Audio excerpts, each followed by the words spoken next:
myself to relax it. Will be better next time I try. And even if I still can't do it, yeah, you know that I'm gonna stick to it. Yes, it's all about going through it, and I'm gonna tell you why. Whoopsie, whoopsies, I made a mistake and it's okay. It's okay.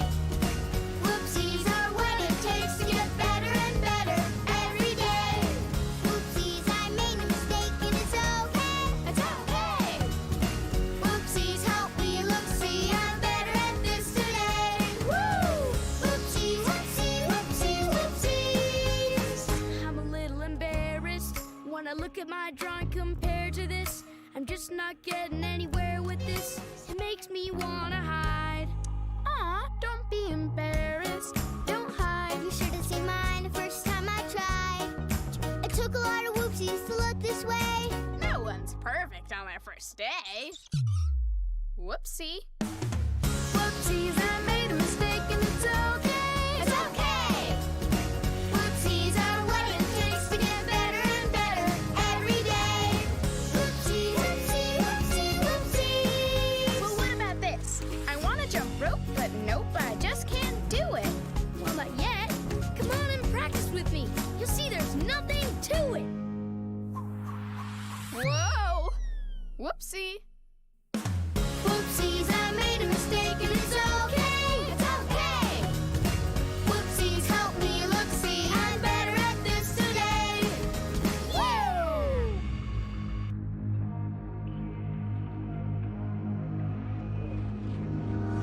It was only a dream, the waves of evil crashing over us.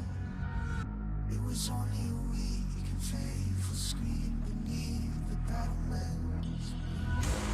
I know it's hard, but for long, before it's too dark. Wake up, my love, please don't give up on me.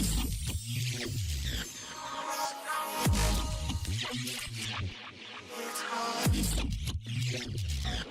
Wake up.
It was only a dream, the waves of evil crashing over us.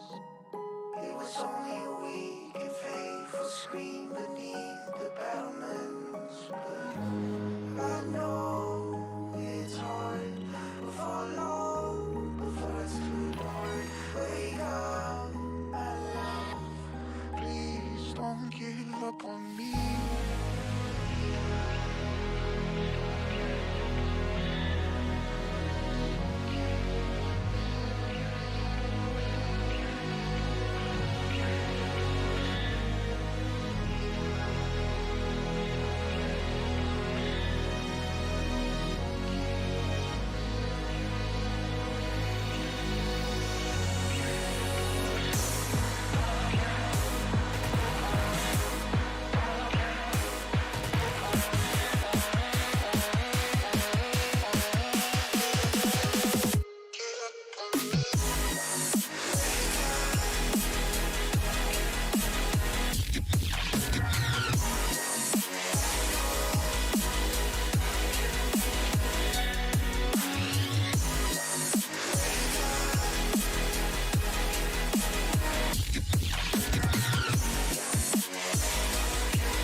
baby. Okay, let me check my mic settings here. Because sometimes the mic acts a little weird. Mic settings say everything is... Okay, do I still sound weird? You sound weird, but louder. Yeah. I'm gonna unplug my mic. Hopefully we don't die, right?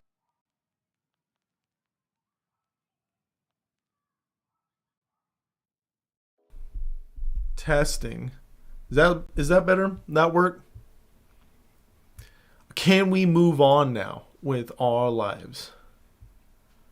What do you think, Susanna? Better? All right, better. All right, let's continue chugging along here. Welcome back to another day of 100 Days of Rootkit. We are almost on... You sounded like Baby Matrix. I don't know what that means, but hopefully it's all better now. We're almost on day 50, y'all. We're 3 days away. 3 days away from the halfway point. That is quite exciting indeed. Alrighty. So, today's going to be a very fun day. Alright, very fun day. We're going to do some programming, but we're going to talk a lot. We're going to explain a lot of things. We're going to talk about the real world. Alright, we're going to talk about a lot about the real world. Things that you guys should...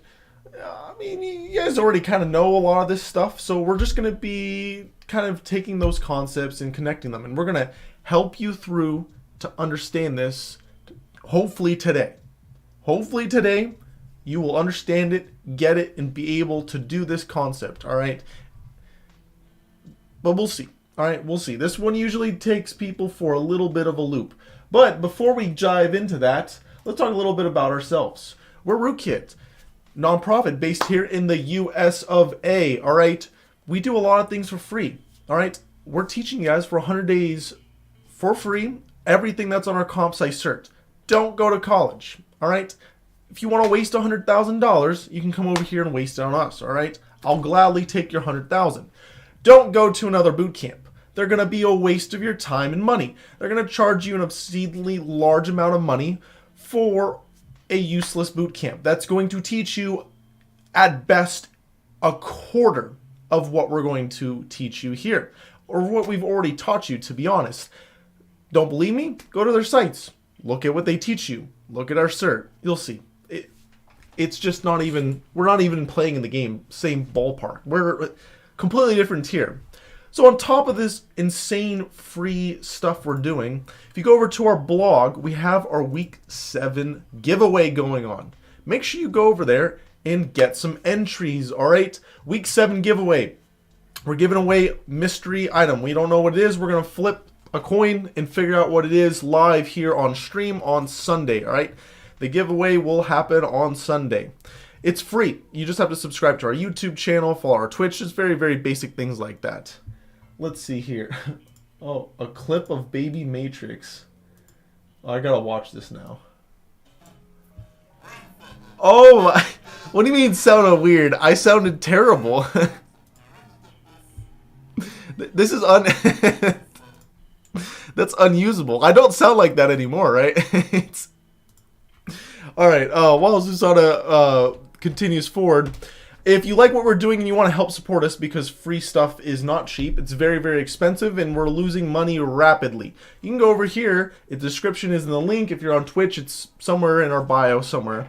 You can donate, and when you donate, depending on how much you donate, you can get some of our Epic stickers, our Epic collab t-shirt here, or our exclusive 100 Days Rootkit sweater, which I absolutely love. Alright, let us be your tax haven. It's all tax deductible. We're a charity.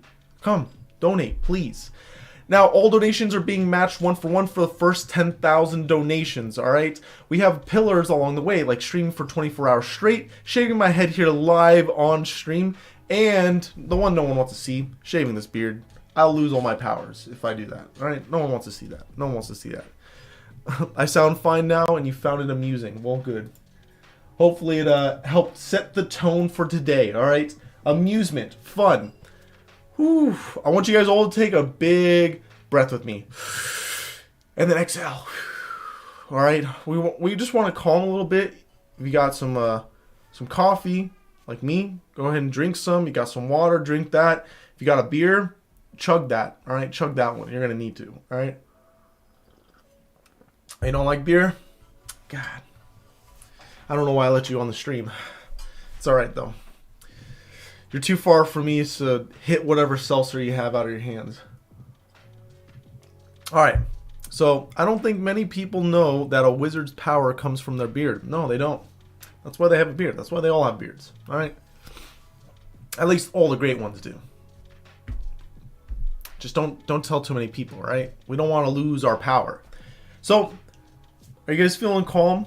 A little bit relaxed, all right? I want you guys to be chill and relax while we go forward and we talk about these next concepts, all right?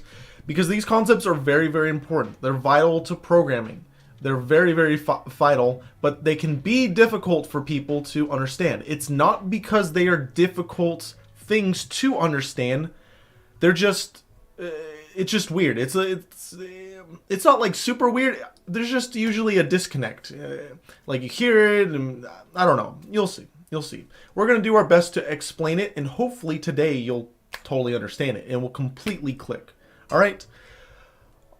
I have to start over from the ground up with the game we've been making. So don't worry about any of the previous days. For today, don't worry about any of the previous days, anything about programming, all right? The only thing, just know what a variable is, all right? And kind of know what a function is. If you're still trying to grasp what a function is, remember, it's an action you can take, all right? That's all you need to know. Those are the only two things, all right?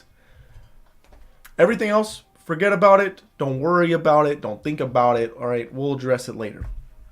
Now, what is this? All right, what is this? It's not a trick question. All right, it's not a trick question. This is a cable.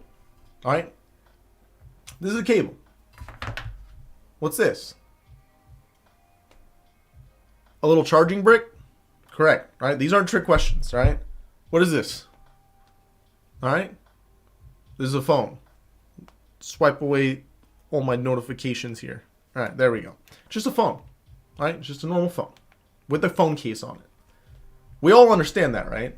There's nothing, I swear, I'm not trying to trick you or anything. Like, these are just normal things. These are going to be our props. We're going to be talking about objects in classes in computer programming. That's what we're going to be learning today, is about objects in classes. What are objects in classes? Well, very simply put, classes and objects are almost the same thing. Classes are the blueprint to build something, and when you build it, it becomes an object, all right? Think about it like a house. A house has a blueprint. That blueprint is not a house. You cannot live in that blueprint, all right? Maybe if you had a lot of them, you could build a little paper house, all right? But no, you cannot live in a blueprint, but you can live in a house. All right, that's the difference between the two. All right, classes are the blueprint. You define how the house will look. Objects are the actual thing that's created, and it's in memory, it's made. All right. Now, when you make a house on the blueprint, if you say the house is going to have a door here, it's going to have windows here, it's going to have furniture here, it may be even the color red here. All right, you're defining all of those things in the blueprint. It's just convenient because everything you define in your blueprint to build that house will also be in the house. The house will have a door. It will have windows. It will have the color red. It will have furniture. All right, so when we get to the programming part, don't get confused because they both have kind of the same things. They have the same things because you first have to define it in the blueprint, and the object will just have all those. But remember, the object is the real world thing, right? How is this most beneficial? Well, and probably most similar. Think about it like a factory. Let's say you, for some reason, I don't know why, you guys wanted to quit programming, all right? You wanted to quit programming. I see your question, Kamal. Quick. Yes, that is a just kill, not kill all. Just kill. So you want to run a factory for clothing, all right? For clothing. You said programming's not for you, and you switched to the fashion industry. I don't know why, all right? I don't know why, but you made that choice. A little weird. Whatever. you first design and make a blueprint for whatever you're making, a shirt, dress, whatever. And you send it to the factory, and the factory will mass produce it. They will make thousands potentially of objects based off of your one class, based off your one blueprint. So a blueprint can be used to make one object. It could be used to make thousands of objects, all right? It's totally up to you. It's totally up to whoever's manufacturing it. Or you could have no objects that are made from it. You could just have a blueprint and end up not using it. Or maybe you only use it in certain scenarios, all right? This all kind of makes sense. Like, these are pretty, like, real-world concepts, right? I haven't lost anyone yet, right?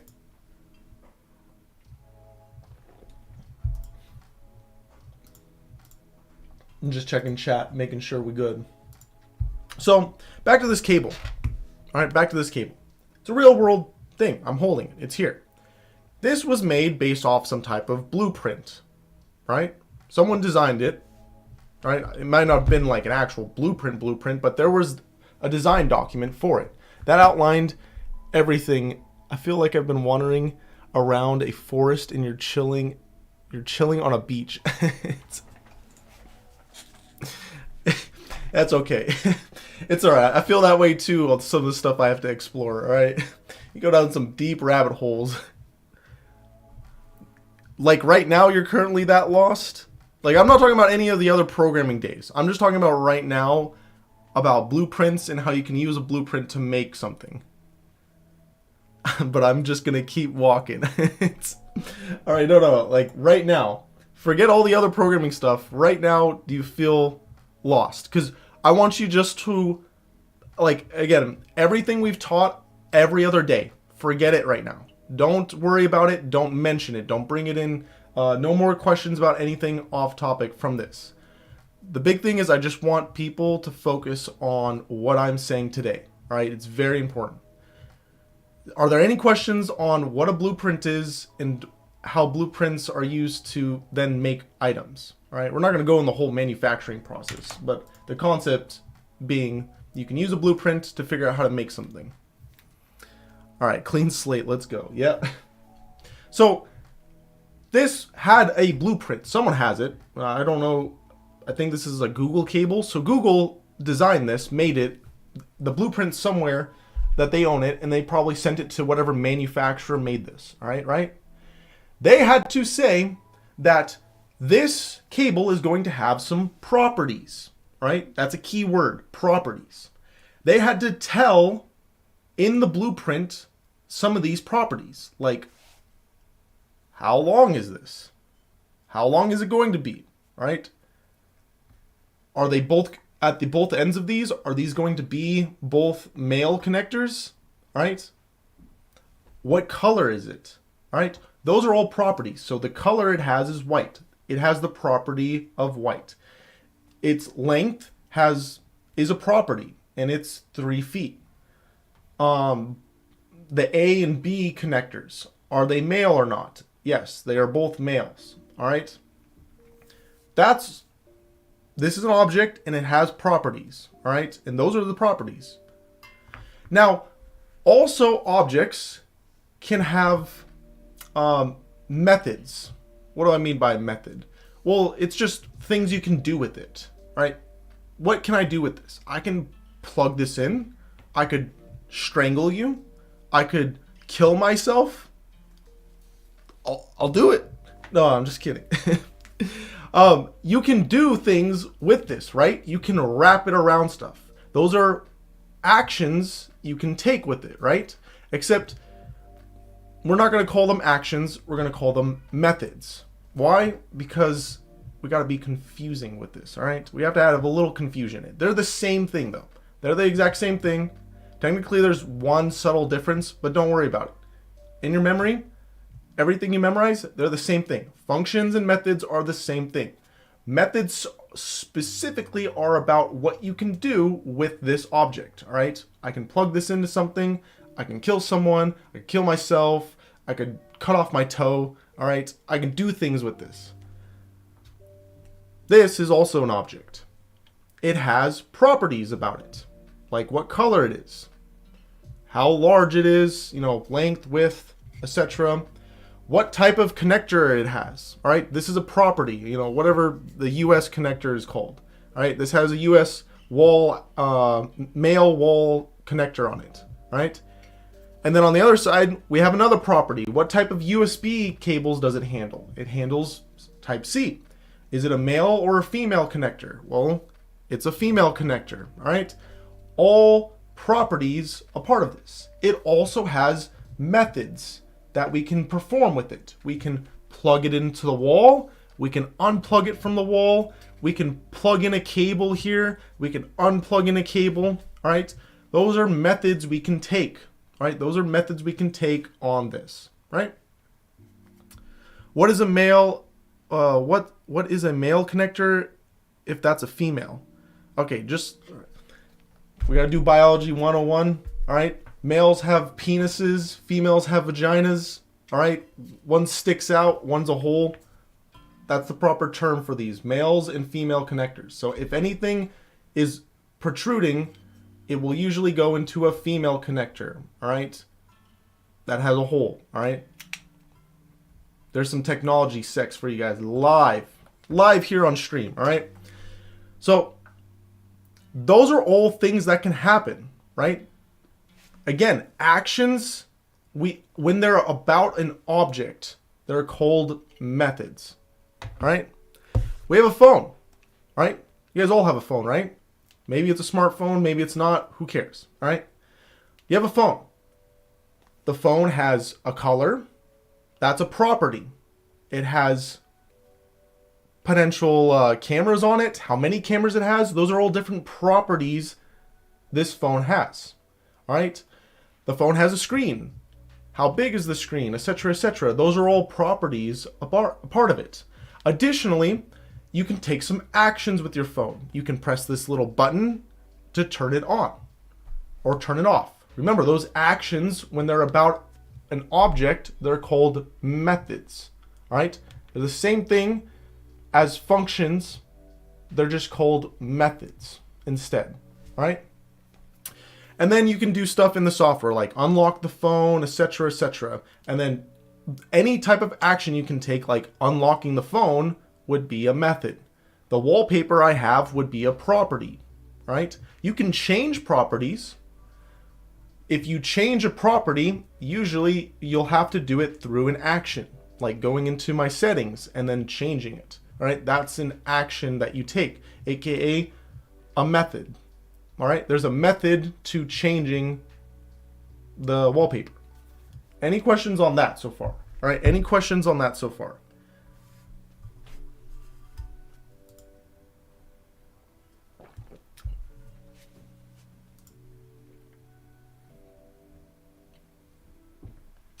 I don't see any questions so far. So good. All right, please ask questions if you're confused. I'm not tricking you guys on any of this. Like I'm being very straightforward. All right. Now, there is the possibility that the person that designed this made the whole thing themselves from scratch. All right. You can make this whole thing yourself. You could design the cabling inside of it, like the copper wiring, how many strands there should be, etc., etc. And your blueprint would be like a master blueprint, all right? It would be all encompassing of everything in this. That is a possibility. That's just fine. More power to you if you do that, all right? But in other cases, like your phone, you may have not made everything yourself. What do I mean by that? Well, most likely Google, now they do. They make the SoC on here, but the RAM, all right? Well, I guess the RAM is in the SoC. The storage on here, all right? The cameras on here, those aren't designed by Google. I'm pretty sure the cameras come from Sony, all right? So that means Sony has blueprints for the cameras, and our phone is then using other objects or other classes inside that have other blueprints, right? Makes sense? You know, if you can use other objects that have been made by other people to make new objects or combine objects together into a bigger, better object, like a smartphone. You know, there's the screen on here, there's the glass, there's the cameras, there's the light, all right? You're taking potentially other objects that have blueprints made by someone else and adding it to your own. You can totally do that. That's a normal thing. That's the whole manufacturing process. You can also take stuff, like for example, this phone, and I could bend it in half if I wanted, completely destroy it, and make it into a teepee. All right, so I basically make it into a little triangle. It's a little tiny teepee or tent, and then I can put my little figurines inside of it. All right, I could do that if I wanted. I effectively, even though I used my phone, which is an existing object, I just turned it into a new object. All right, using my phone as a base, I freaking snap it in half and I bend it. So then it turns into a new object of my desire. I created it, all right? That is also something you can do in the real world, right? You can take a piece of paper.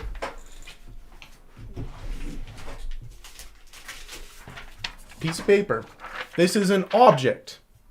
Someone somewhere designed this piece of paper.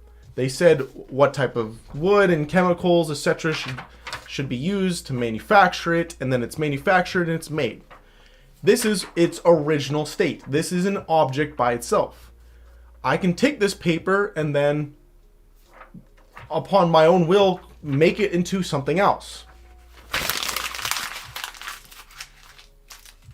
Now it's a ball, all right? It's a brand new object. The blueprint was crumple it up, and now it has new properties, like a new width, a new height, all right? It has new properties to it. How round is it? Because this is a brand new object that I have just created. It's based off of another object, the piece of paper, but now it's a new object. We understand that? Does that make sense? Those are the core things I need you guys to understand about the real world. Because in object-oriented programming, they use those exact concepts in programming to go about doing object-oriented programming. There are objects that you can make from scratch. You can inherit from other objects. What does that mean? It means taking a piece of paper and you inherit the piece of paper, and then you can transform it into something new, right? In particularly, there's 3 different concepts. I can never remember them. You guys do need to remember them because they are on the exam. I can never remember them because you just do them. Like, if I need to do them, I just do it. It's okay. Let's see here. You guys need to know them because you need to know them, so you can do them. Where is programming fundamentals? There we go. Encapsulation, inheritance, and polymorphism. We're going to talk about all 3 of those. We're going to demonstrate them in Python. It's basically ways of messing with different objects after we learn how an object is made in Python. Are there any last questions right now about objects in the real world before we move forward? Before we get into the code here, right? Before we get in the code. Where's my coffee at? Please ask any questions.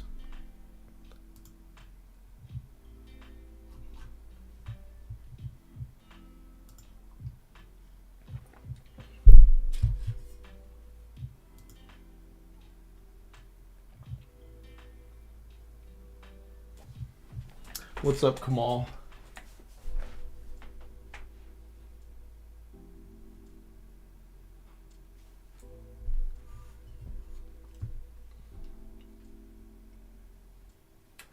I'm not getting at anything right now. I'm just pointing out. I'm being like just straight up like these are objects. These are things. They have properties. There's actions you can take with them, like turning them on and off. Those are what we call in the programming world methods. I'm not trying to be confusing. I'm not tricking you guys on anything. I'm being like pretty much straightforward. Like I'm not I'm not doing anything extra besides first telling you guys the real world way or version of all of this stuff. Yeah. Like there's nothing tricky. There's nothing fancy going on. Like this is all very basic stuff that I would hope we all kind of already understand. Like it's nothing fancy.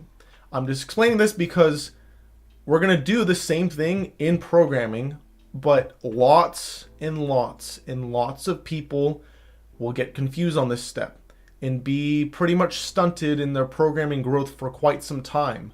And it can be very hard for people to understand these things. And I'm trying to explain it very easily so you guys know, like, this isn't, like I said at the beginning of this lesson, this is not a hard thing to understand. It's just weird for some people. Also, it's explained really bad by most colleges, all right, and boot camps. They do a terrible job, right? Absolutely terrible job. So the real world version of method is a physical way you explain those items. So a method is going to be an action and a property is going to be a description of something. So a property of this would be that it's white, that it maybe weighs, I don't know, a couple grams, couple ounces, I don't know. That it has two connectors on them. All right, though anything that you would describe an item, like how you would describe an item, that is usually going to be properties. All right, any action you can take with that item would be methods. All right, those are your actions. Also, I guess the hardest thing for people is if I chuck this right now at my camera, if I throw this thing at my camera, what is doing the action of throwing? Right? What is doing that throwing method, right? That is also important to know and do in your programming. If I chuck this at you, this charger is not throwing itself at you. This charger doesn't have a throw method attached to it or a part of it. That's my arm. That's my hand. That's doing the action, which is attached to my body, which is a separate object. All right. So objects can affect and, change, toss, throw other objects, just like they can in real life. So, but that's the important thing about looking at objects and object-oriented programming is when you want to do an action, aka make a method for an object, you need to think about who does it. It's best to think about things in real life terms, right? For example, if you wanted to make a banking program, you're going to use objects when you program that. Simulate in your head, in your mind, on a whiteboard somewhere, simulate how would someone normally go about making a bank account, adding funds to their account, all right? And that will tell you, what objects would have what properties and what objects can do what methods. Essentially, you're effectively recreating the real world in programming. All right. All right. So you gave us physical examples of things within code. Yes. Well, I mean, they are physical things that you can do. Like, it's not a trick. It's not like an example. These are like actual physical things that have properties about them. It copies it over in code exactly. Yep. Method is the action taken. Exactly. Property is descriptions. Property is descriptions. All right. So let's pull up our VS Code here. We're going to close our word guessing game because we're not doing anything with any of our previous games. We're going to make a new file, not inside of word guessing. And we're just going to, why didn't it create a new file? There we go. We're going to call this classes.py. I'm going to close everything else. So if you want to close all your other tabs, you can press on the X. Also, if you right click a tab, you'll get not just the close option, but close others, close to the right, close saved, and close all. I'm going to close others, so everything else but this tab. So we just have this, and we can focus on this. Now, I know I said classes and objects. We're going to use this to make this file. We're going to use this file to make classes and to make objects in it. So do not get confused and think this is just for classes, all right? Remember, classes are blueprints. Objects are the real thing. This is an object. It's the real thing. It's not a blueprint, all right? So first thing I want you guys to do is leave a comment in this file, all right? Actions equal method, right? And then after that, we're going to do description equals property, right? I want you guys to write that down so we don't get confused, all right? And then additionally, we can leave a comment here to remind us that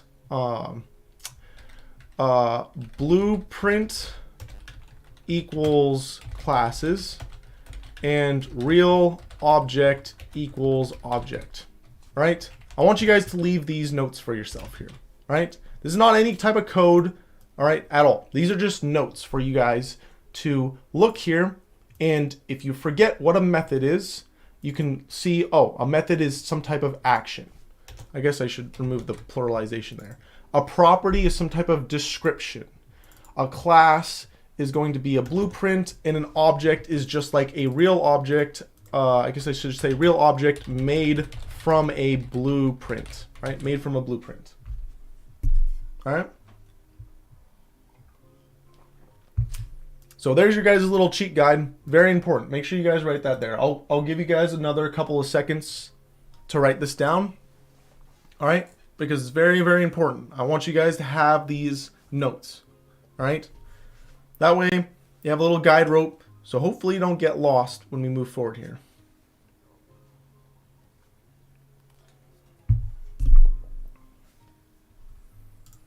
All right, I see Kwai said copied.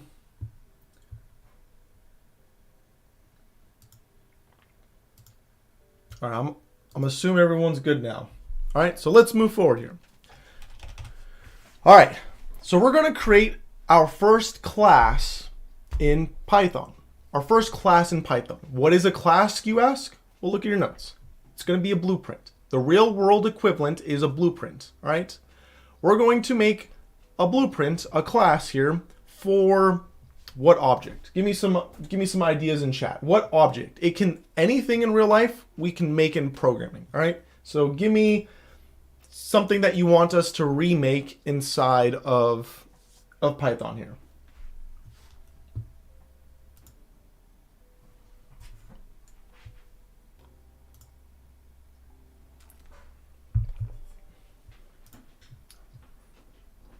Come on, give me your ideas. We can make anything in the real world. Yeah, we can make a house, a picture, a rug, like a phone, whatever you want. I just need an idea. You guys choose.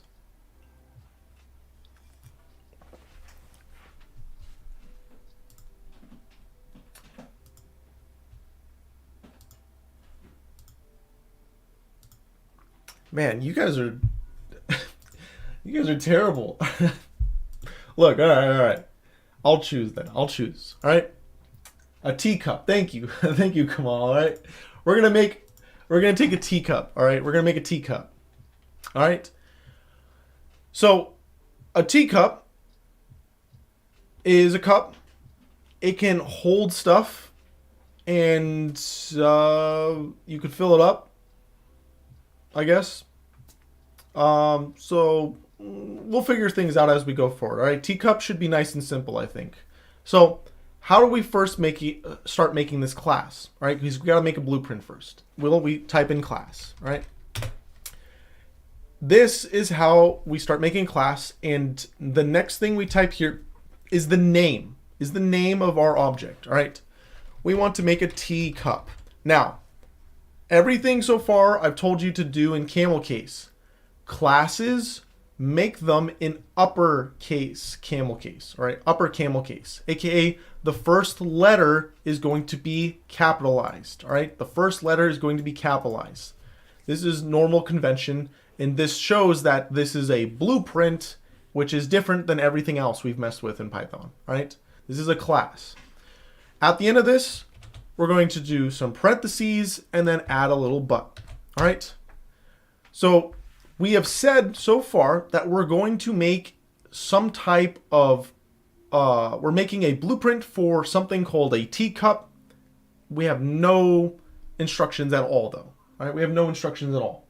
So inside of here, when we first create a teacup, right? We want to give it some properties by default, right? We want to give it some, like, what does a default teacup look like? Because every blueprint, even though like you have a blueprint for a teacup, maybe the default blueprint is for a teacup that can hold, I don't know, like 6 ounces, all right? 6 ounces of liquid.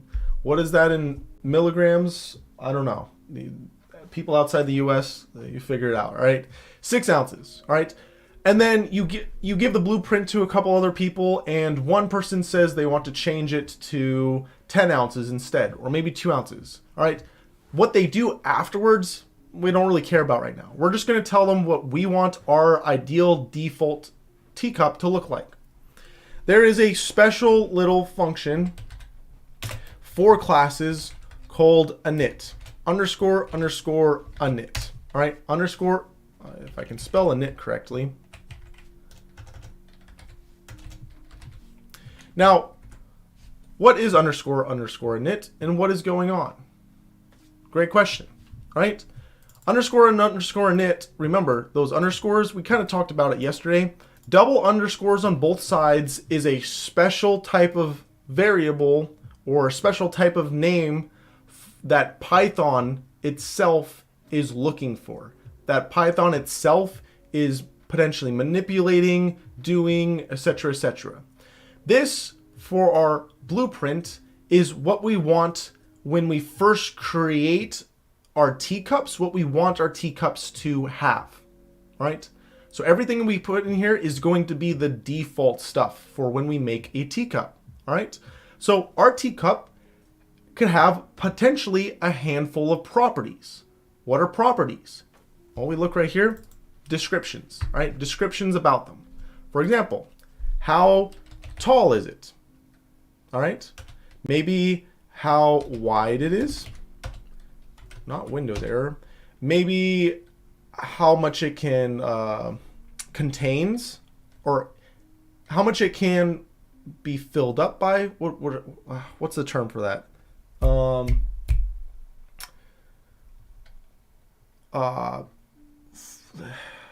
Why am I struggling with this? I'm just going to call it size. If you guys have a better term for how much a thing can hold inside of it, you put it in the chat, all right? You put it in the chat. Also, teacup can be filled up, or it might not be filled up, all right? Volume, that's a great question, or that's a great one, all right? I guess we should say what the total volume is. Total volume. So this would be the total amount it can hold at any time, all right? Because remember, that's a description of it. How much can it hold max? That is a single description of it. How much is it holding currently? That's a separate description, all right? So total volume, we can say another one called current volume, all right? That's another description for it, right? So I think this is enough here. We got some descriptions here. We got some properties. Now, properties are variables. They're literally the same thing as variables in normal programming. As you can see, it's not happy with me because we need to finish making these variables, right? These variables are going to be the default values. So how tall is it? Let's say everything is in inches. It's going to be 5 inches tall, 5 inches wide. Let's say its total volume it can hold is 25, and we want to ship these empty, all right? So we're going to put 0 here, all right? So what is going on here? On our notes, let's add another little note here. Properties are descriptions of things. Properties also, you've seen them before in programming. They are effectively variables. All right. We'll add some more notes here as we move forward and hit some other topics. All right. They are variables. Now, by default, this isn't good enough for us. What do I mean by that? Well, let's just give an example. We'll just continue forward for now, and then we'll show it off. All right. So we've pretty much finished making our object. It currently has no actions it can take. That's fine. We don't have to include actions. All right. We can just describe it and call it good. So this is a completed blueprint. All right. This is saying that we have a blueprint right now for teacups. When we make a teacup, by default, when you first initialize it, right? When you first make a brand new teacup object. Remember, when you send it to the factory, you can make one of these objects, you can make 1,000 of them. So every new object we make at the factory using our blueprint here, by default is going to have these values, all right? What about the shape and the base? We're not going to get that descriptive right now. You can totally add more stuff if you want. We're going to just keep it simple like this for now. I guess we should see it. If we save this and run it, you'll see nothing happens. We don't get an error, or you shouldn't get an error. If you have an error, please let us know and put it in the chat, right? Specifically, please put it in the Discord chat so we can see what the error is. You shouldn't have an error. This is 1 tab up. This is going to be 2 tabs up. Technically, it's 4 spaces and 8 spaces up, but I digress.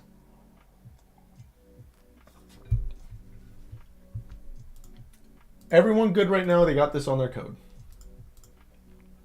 Please let me know if you don't have this right now. We can now manufacture this. All right. In programming, we can make the blueprint and we can manufacture all in the same step. All right. So let's manufacture ourselves a teacup. All right. So how do we do this? Very simple. All right. We're going to say in Python, it's very simple. We're going to make a new variable. All right. We're going to call this teacup 1. All right. Our first teacup we've ever made. Again, this is a variable. Variables can be named what? They can be named anything we want them to be. We're naming this one teacup 1. Why? Because we're making a teacup, and this is our first teacup. So we're calling it teacup 1. All right? Equals teacup in parentheses. All right? Equals teacup in parentheses. All right? What is going on here? Let me put this in proper camel case. We are making, from this blueprint, we are going to manufacture a brand new teacup object and then store it inside of this variable teacup 1. That's all that's happening right there, right? That's all that's happening. Nothing fancy, nothing crazy. All right, let's rerun this and it's going to give us an error. That's right. We're missing one thing here. We need to add self right here, right? What is self? Why is it here? Don't worry. We're going to get into it in a second. All right, just add it right here and then rerun this and you shouldn't have any errors, right? You shouldn't have any errors.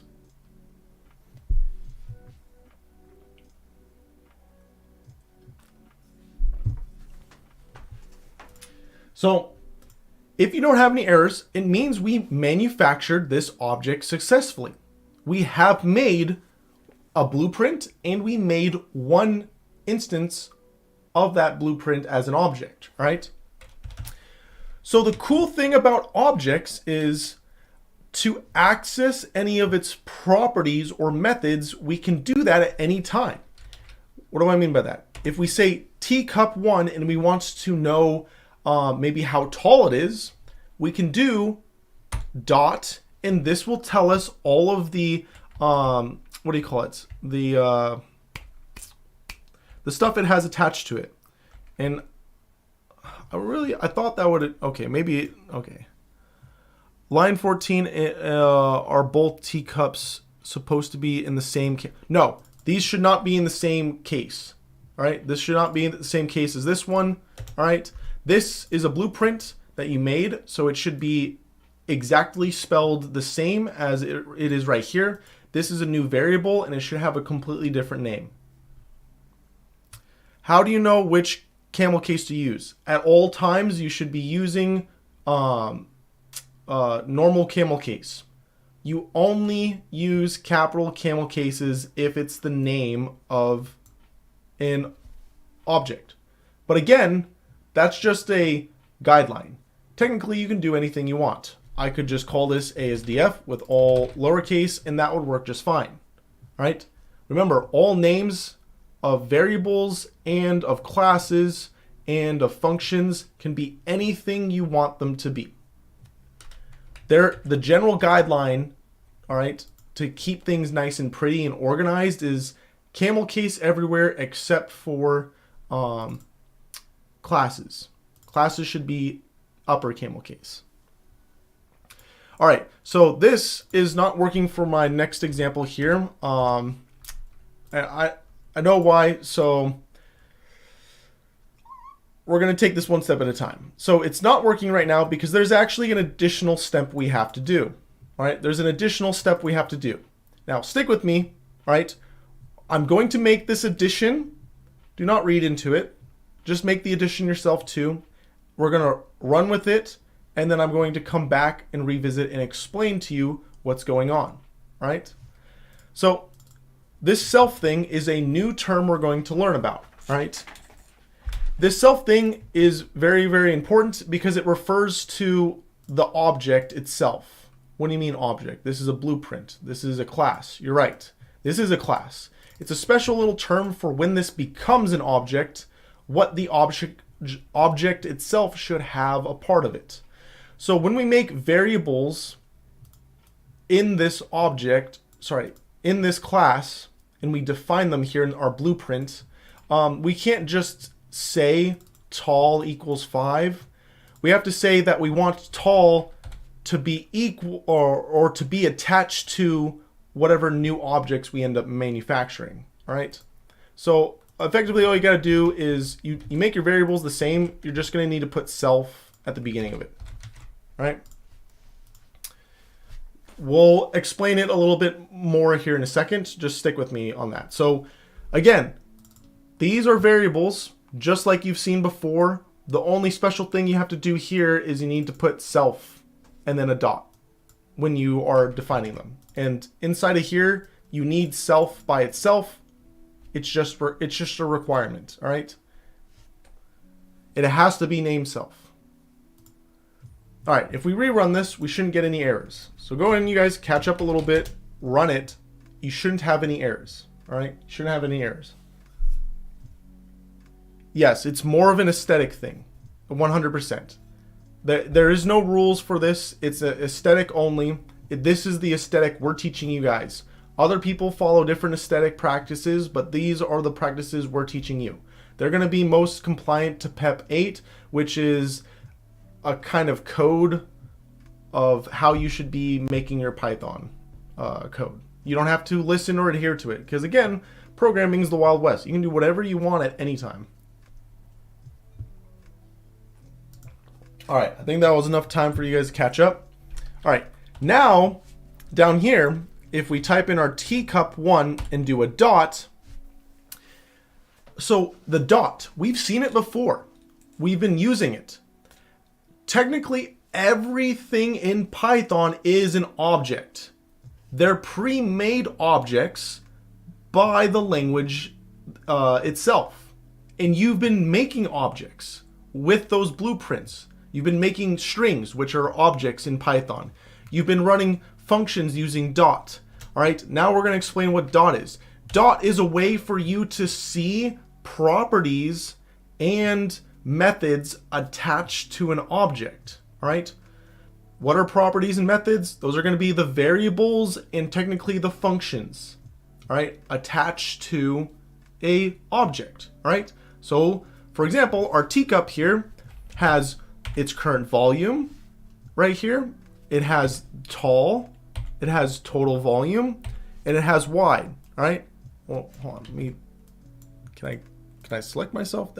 No, that's the wrong one. Oh, that's the wrong one. There we go. All right. So if you guys aren't confused, whenever you do dot in VS Code, all right, whenever you do dot, you're going to see the little drop. Come on, you're not going to stay up. You're going to see the little drop down come up, all right? All this drop down.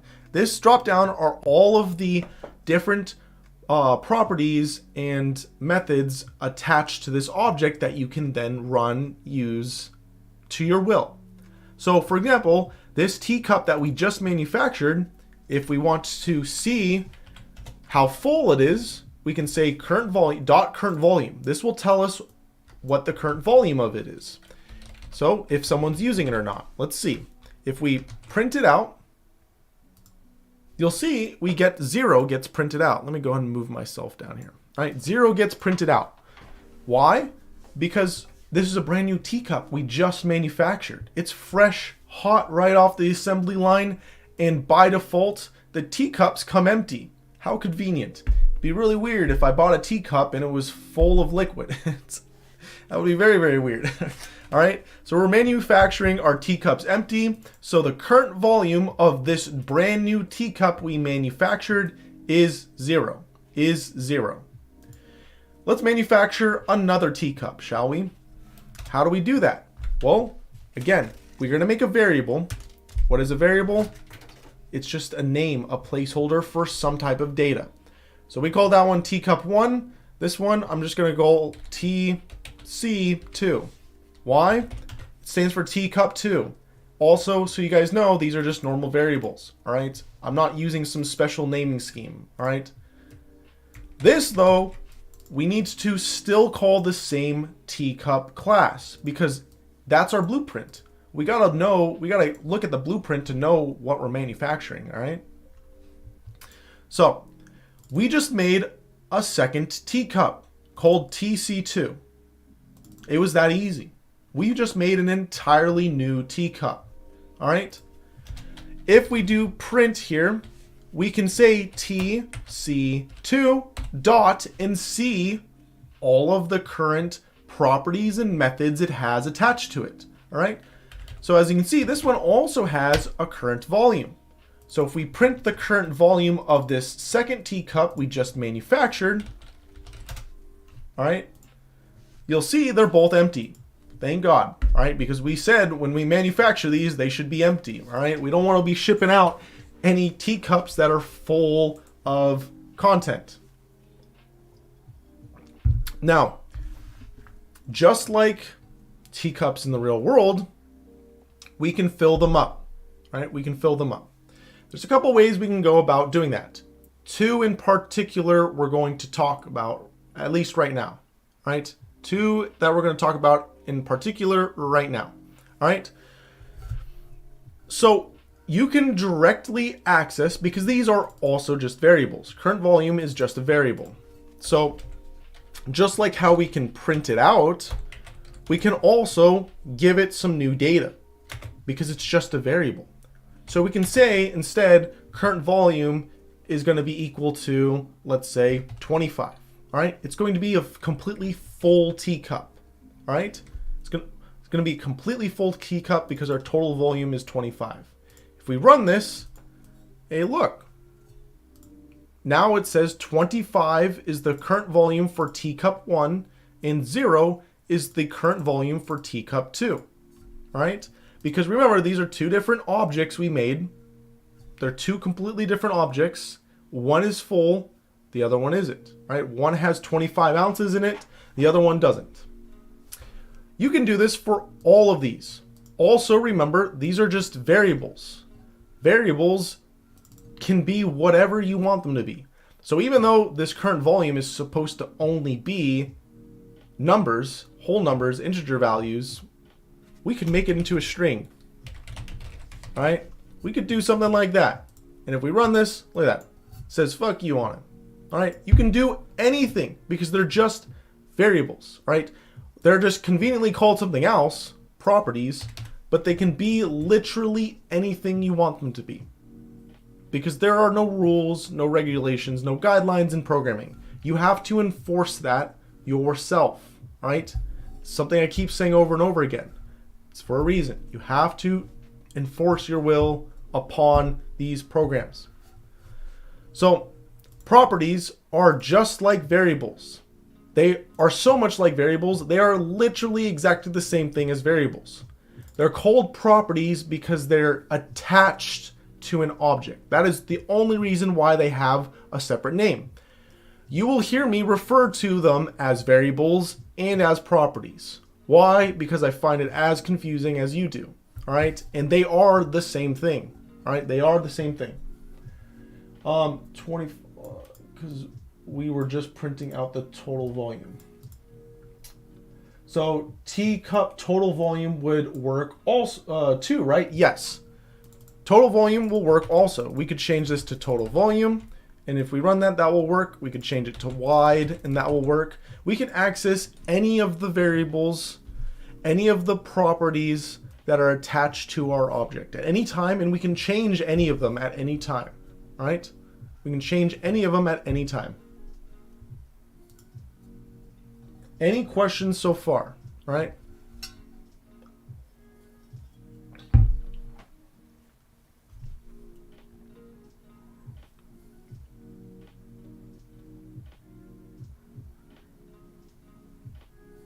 If you have any more questions, please ask them. Right? Please ask them.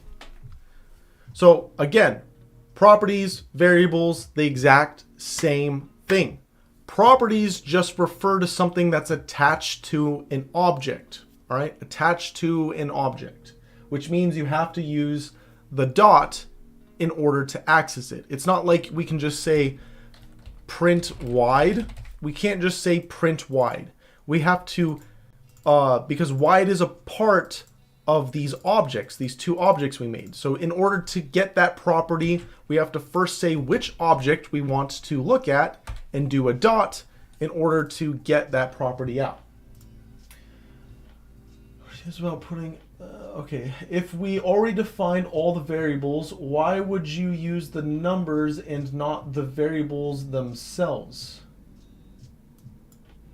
Are you talking about putting that into line 17?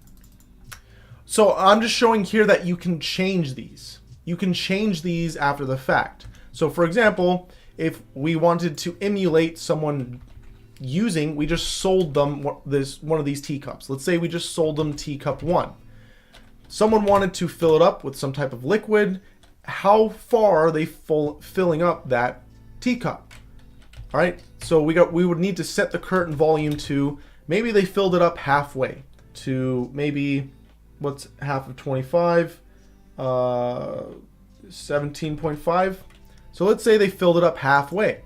If we wanted to print out teacup 1 and its current volume, we're going to see that it's 17.5. This teacup is currently being used. It's not its default thing anymore.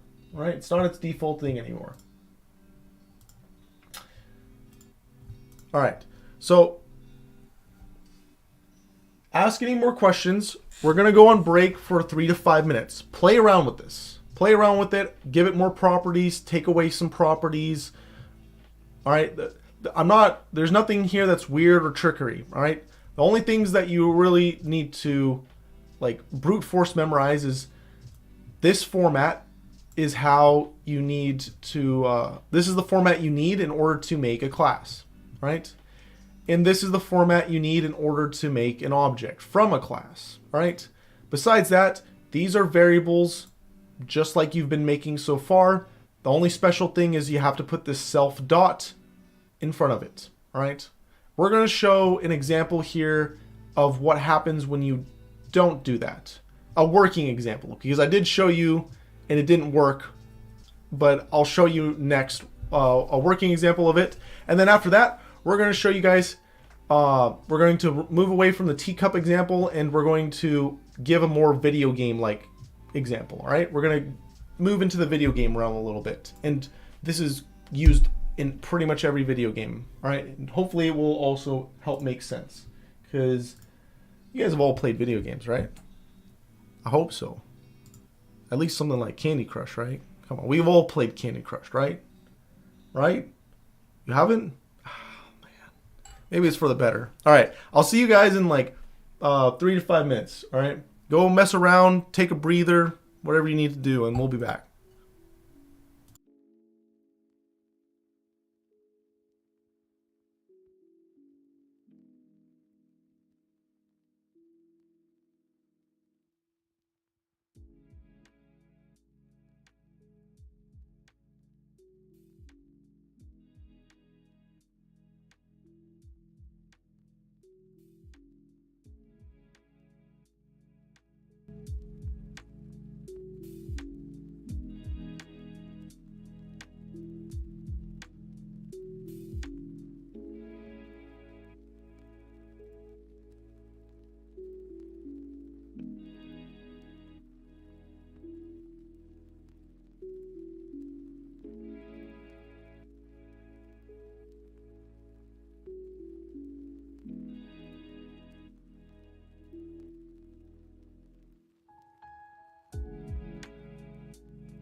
Alrighty.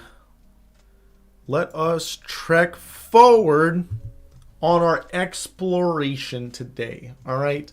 But before we do that, I need to let you know we're a non-profit here based in the US of A called Rootkit. Alright? Our mission here is to educate and certify individuals in the comp sci space. We are literally the industry's best comp sci certificate. And we have the best certifications in regards to comp sci in the industry. Don't go to college. Do not do any other boot camps. Alright? We are going to teach you everything any college will and more. Alright? Additionally, boot camps will not teach you anything that will get you anywhere proficient. Alright? They will teach you a quarter of what we are going to teach you. Alright? If you don't believe me, go look it up. Go see what any of the competitors are going to teach you, and then look at our certs. We're not even playing the same ball game. And guess what? College is going to charge you $100K. Boot camps are going to charge you up to $20K. We're charging you nothing. All right, we're streaming for free. It's here. We're live. Also, on top of all the free stuff that we're doing, you can go over to our blog, and we have our week 7 giveaway here going on. Go dump some more free stuff on you guys, all right? Mystery item, we're going to live on Sunday be rolling basically a wheel, and that number that it generates will coordinate to one of our merch stuff, and then you'll receive that. It's completely free. Completely free, guys. You just got to subscribe to the YouTube channel, Twitch, etc., etc. And so you guys know, if you've won before, enter so you can win again. All right? There is no limits to how many times you can win. All right? Additionally, if you like what we're doing and you want to help support us, because doing things for free is very expensive. All right? It's very expensive. We are losing lots and lots of cash. All right?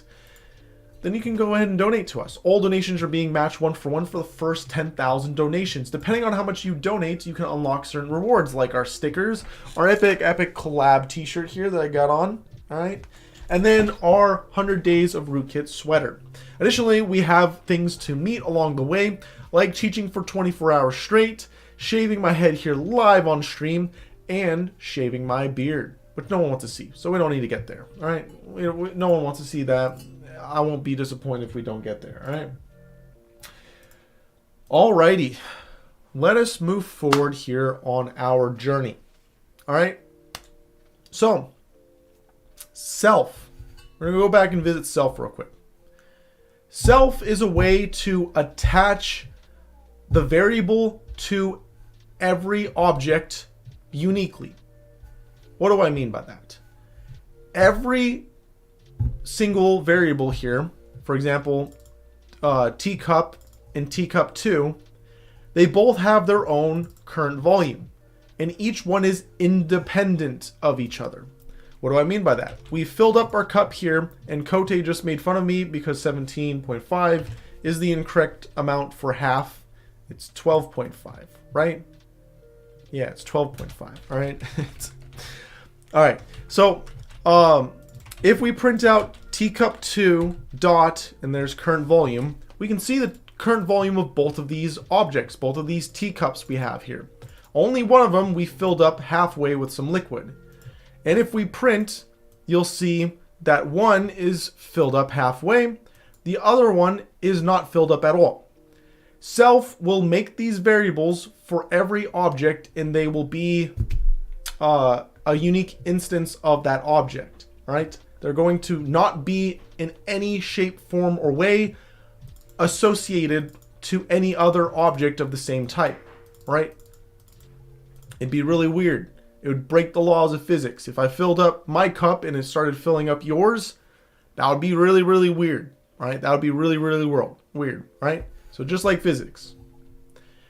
There is a way, though, to make variables, properties that are going to be on every single object that you manufacture, and they're going to be directly associated with each other. So if you change it on one, it's going to change it on everything else, right? These are going to be called your class properties or your static properties. There's like 50 different names for it. Everyone calls it something different. If you haven't got the memo yet, programming is the wild, wild west, and everyone likes calling things different things. We're going to call it our static property. All right. So outside of init, if we make a variable, all right. So if we make a variable, let's call it, for example, let's say manufactured total equals 0. All right, manufactured total equals 0. What is this? This is keeping track of how many cups we've manufactured, period. All right, total cups we've ever manufactured, ever, period. How many we've ever manufactured. That's what this will do. So for our static variables here for this class, they do not go into the init. All right. That's the big separation here. Also, they don't have self in front of it because they are going to be the same for everything and they're all connected to each other. Because, for example, if you wanted to look up and see how many total teacups have been manufactured, it should be the same total number for every person that owns that teacup. It'd be really weird if every person saw different numbers of total manufactured teacups. All right. So this can be accessed the exact same way we accessed our other variables or methods, I should say. We do a dot, and you're going to see here manufactured total. All right. Spelled totally correctly. All right. Manufactured. There we go. Did I spell it right now? Oh, thanks, Kwai. You told me a little bit too late. All right. So if you're a little bit confused, don't worry. We're going to clear it up here in a second. All right. If we run this, we can access it the exact same way. So if we run this, you'll see they're both 0. All right. Again, to make it clear, the only way you can make a static variable on this class is it has to be at the root level right here, right? It cannot be in a function, right? It needs to be outside of a function or method or whatever you want to call it. It needs to be outside of them, aka this one. It's not attached to anything. It's just directly on the class. We can call it just like we call any other variable. And if you can see here, they're both 0. They're both equal to 0. But like I said, it's a single mine, right? It's one grand mine. They're all attached to each other. They're not independent, all right? They're not independent like these ones. They're all attached to each other. So if we were to set tcup1 dot manufactured total to 100, because manufactured total is a static variable, this is going to change, and you're going to see that change on every single teacup in existence. So if I click on play, you're going to see that, of course, it's not going to work out for me. We got him.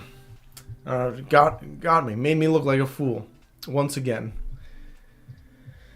Oh, okay. Give me 1 second. We gotta go look at the docs here. What am I missing? Static variable.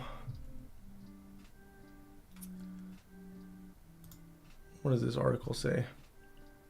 We just did that. Oh.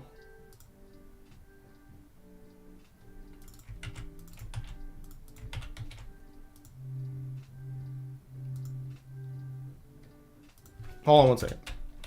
1 second, y'all.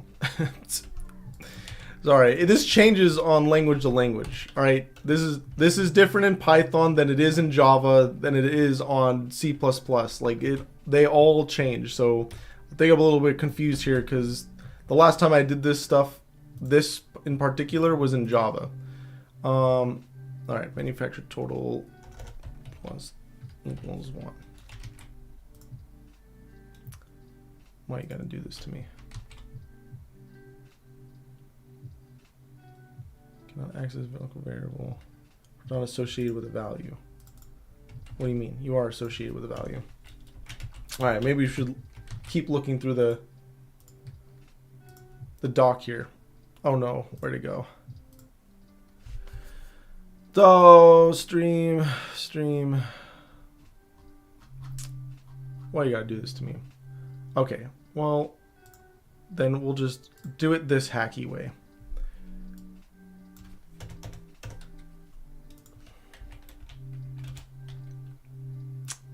You know, we'll just come back to this and we'll visit it tomorrow, because I want to have a good example for you guys, and we got other stuff we can cover. So remember, there's a thing called static variables. We're going to have a better example tomorrow. All right, so don't worry about anything else in regard to static variables. Just know there's a thing called static variables, and they can be made right here. All right. So let's just move on. Let's move on to methods, shall we? Let's move on to methods. All right. So methods are actions, right? Methods are actions you can take. What else is an action that you can take that we've talked about? Functions. That's right. Methods and functions. Functions, right, are going to look exactly the same. They're going to behave exactly the same. There is one little difference between methods and functions, and we'll talk about it. It's very similar to the difference here with properties and variables. They work exactly the same. There's just one little small change we have to make. All right. So I'm going to comment our teacup example here, and we're going to move on to a separate example. All right. Let's do video games. All right. Let's do video games. Now, in video games, what can you have multiple of? Or what do you typically have like a lot of that you manufacture, all right? And that have actions attached to them. Maybe like NPCs, right? Anyone that's not familiar with NPCs, those are going to be your non-playable characters, aka the people you can talk with, trade with, kill, bosses, all of those things. Those are going to be NPCs, right? So we can make a new class here called NPC, all right? NPC. Now, by default, so we got to do def underscore underscore init underscore underscore self. And are you an NPC? Oh yeah, I'm about to be. I could be completely fake. You guys have no clue. All right. You guys heard our Biden stuff yesterday, right? Or was it Biden yesterday? I can't remember. I could be completely fake. All right. This could be what is the thing everyone's doing, the VTuber thing? I could just be a very realistic looking avatar. You would have no clue. Absolutely no clue. All right. So let's move on here with our NPC. What do NPCs want? Now, this is a very, very general idea, a very general concept. An NPC could be a shopkeeper. It could be a boss. It could be just low-level things you gotta like kill. It could be a lot of different things. So what do they have in common? What would be all of their base common things, right, for our game? Well, maybe HP is something they have in common. So maybe we'll do like self.hp equals 100 by default. All right. But I guess if we're making a game, it's not as simple as doing HP, right? Because you have their total HP and what their current HP may be. So we got to do those. So we would say total HP equals 100 by default. And then we could say their current HP would be equal to, now this is where you can get fancy, because again, you want stuff dry. If we have 100 here, and we always want to spawn them into the game with a full HP, instead of typing 100 here, and if we wanted to change it later on, we would have to change this 100 and this 100, we could simply just copy and paste this. So now they will have current HP that will always be equal to whatever total HP is. All right. Maybe they have a height. All right. And we'll do this in inches. Nice 69 inches. All right. And we'll go ahead and do, like, I don't know, weight. Let's say their weight is by default 500 pounds. All right. Very light.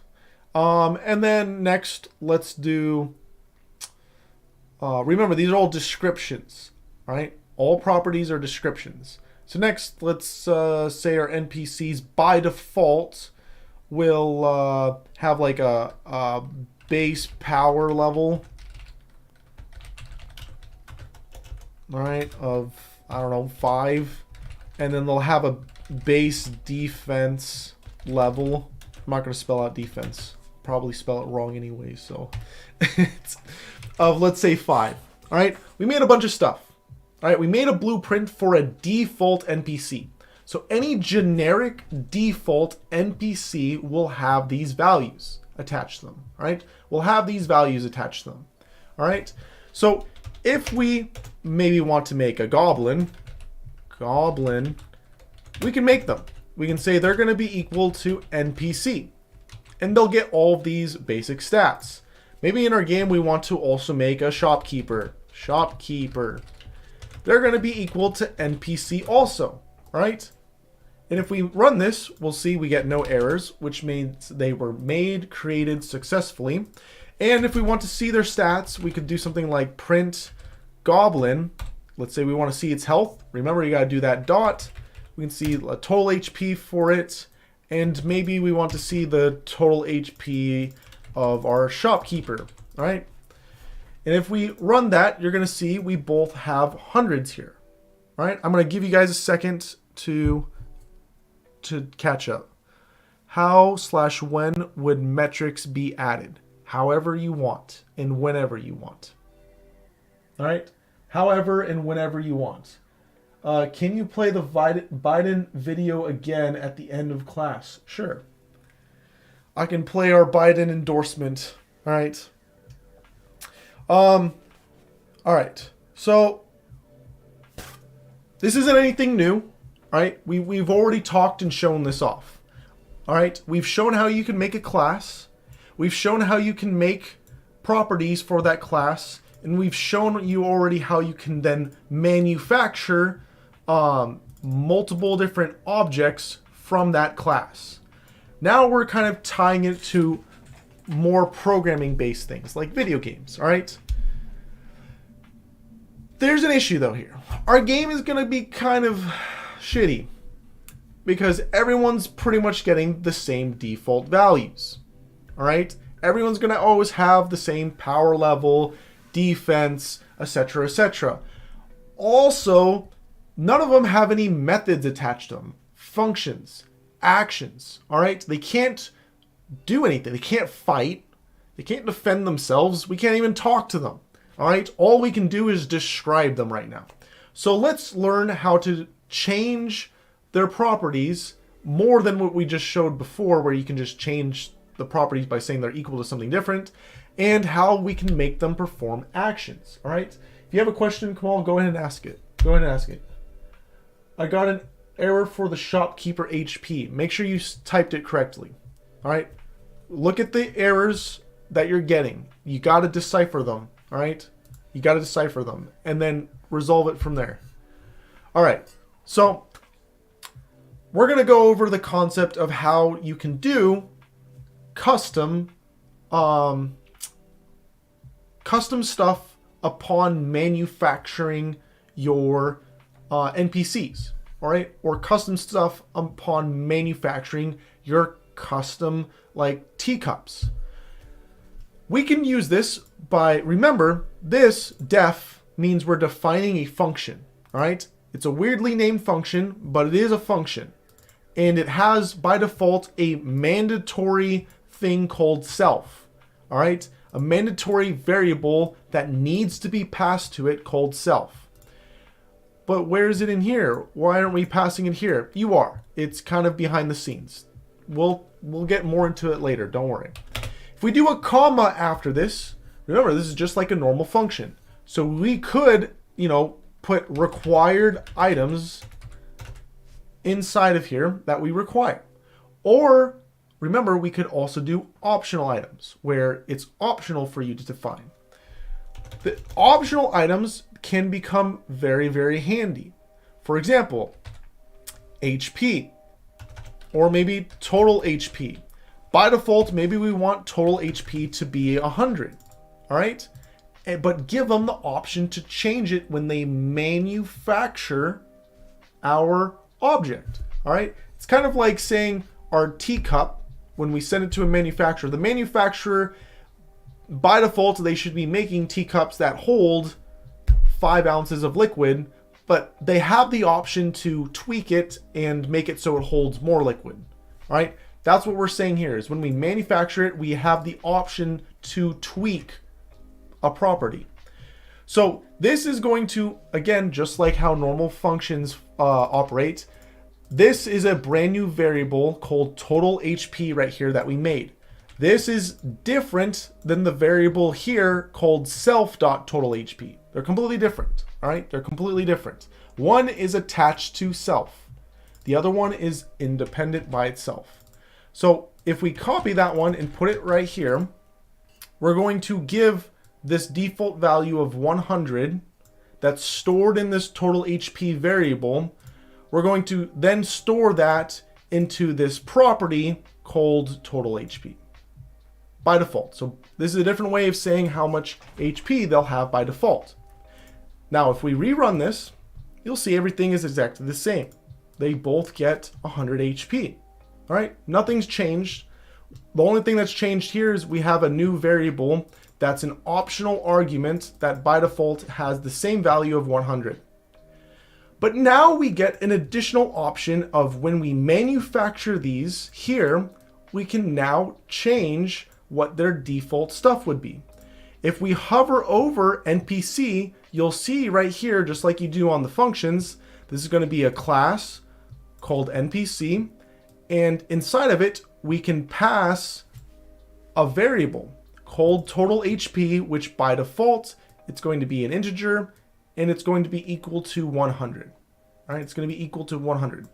So if we want our goblin to be low HP because it's an early game NPC, we can say instead we want their total HP to be equal to 10. And if we save that and then we run it, you'll see its HP is now 10 by default. All right, it's 10 by default because right here we're changing the default value. Now, init is a very special function. It happens once when you first make a brand new object.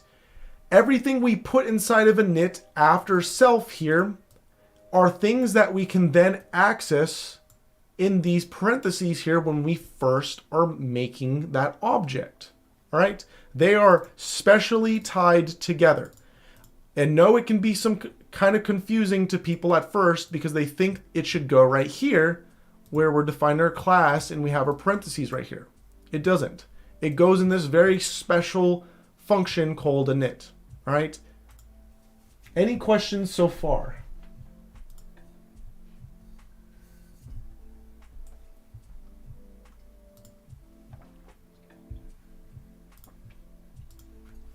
Any questions so far?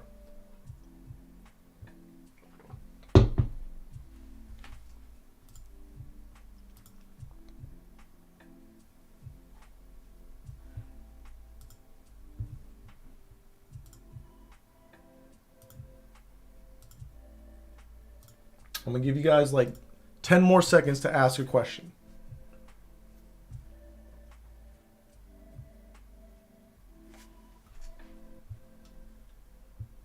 Am I blurry? All right, never mind. It looks like I'm good now. The stream kind of looks like I'm blurry on there. Maybe I was a while ago. No, this is live. Oh, never mind. It's focused. All right. I don't see any questions. So let's move on. All right, let's move on. So we just showed you a way on how you can get it so these base things can change all right, if you want them to change. Next, let's add some methods, all right? Methods are exactly like functions. There's just one small tweak to them, right? Because these NPCs are kind of boring right now. We can't even kill them, all right? We're all about playing games and killing NPCs. That's the whole point, all right? Let's make the most epic version of Grand Theft Auto 27, all right, shall we? So let's give our NPCs some actions they can perform. Maybe like attack, all right? Maybe like attack. All right, so let's go in here, and this is going to be just like a function. So we got to go in here and say def, and we can name this function whatever we want, all right? So let's name it attack, all right? This is what you run in order to do the attack command, all right?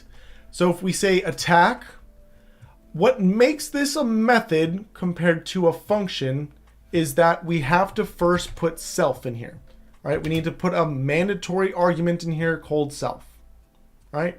That's what makes it a method compared to a function. Besides that, they're exactly the same, all right?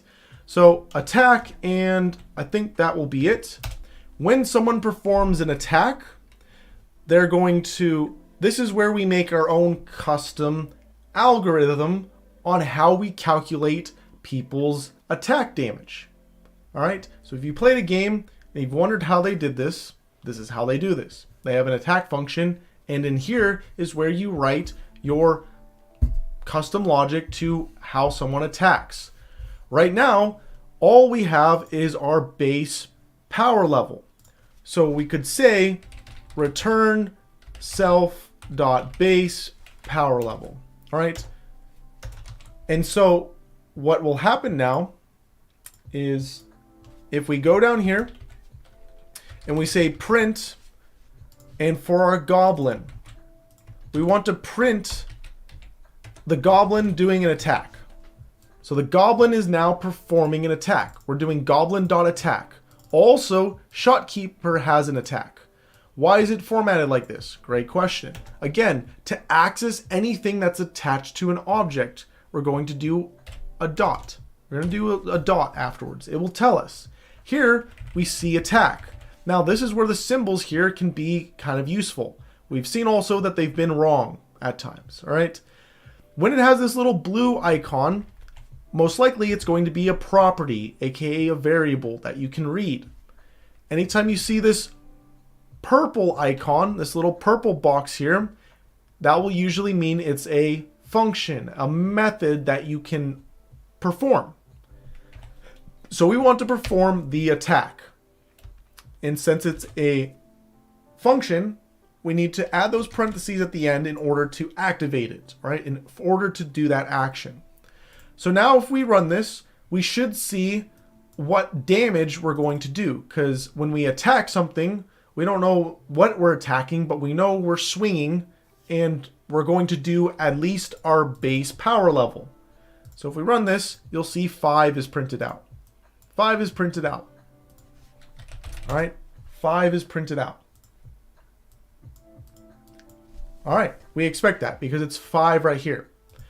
This is where, again, like I said, you can go and make your own custom logic on how things would go about attacking. So maybe it's based off of the base power level. So let's redo this to say like damage. All right, this is the damage they're about to do. And their damage, let's say, is going to be based off of our base power level plus, I don't know, maybe their tankiness. So based off how much health they have. So let's say it's going to be 10% of their health. So we're going to say, or what you can choose. We have options here, total health or current health. So we can say their base power level is plus maybe their current health. So plus their current HP times 0.1. And we want to make this into an integer because 0.1 will potentially make it into a float. And we want to have whole integer values for our game. You could have floating values. It's totally up to you. and then we'll return damage. So this is our custom algorithm we have on our super fancy, sophisticated game. And now when this goblin attacks, it's going to do 6 damage. But guess what? Our goblin and our shopkeeper have different health values. And based off of their current HP, they'll do more or less damage. So if we want to print the damage or the attack damage that our shopkeeper will do, you'll see that our shopkeeper will do 15 damage. All right. I'm not saying this is good logic or how you want to go about it, but this is how you would initially go about making your game and figuring out who can attack and how much they would attack for. And this is where you'd put in your custom little logic. If they had weapons, maybe you'd factor in the weapons here, all right? And factor in maybe the modifiers that those weapons give you, because this is just their base power level. And you can build upon it and make things more complex. Now the question you may have is, can you do this without classes? Yes, you can. Classes are a nicety. They make your code drier. The alternative to this would be very long and tedious. What do I mean by that? Well, we can make a goblin, and we would have to say goblin HP is equal to, so let's say goblin, and this goblin's going to be named Harry. All right, we got Harry the goblin here. Harry the goblin needs some HP.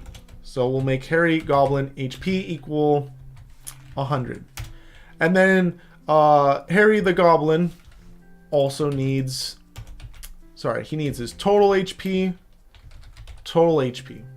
He needs his current HP. He needs his, he needs his height, and so on and so forth. But now we want to add an NPC. Oh, great. Now we got to make more variables. All right. Our NPC named Joe has a total HP.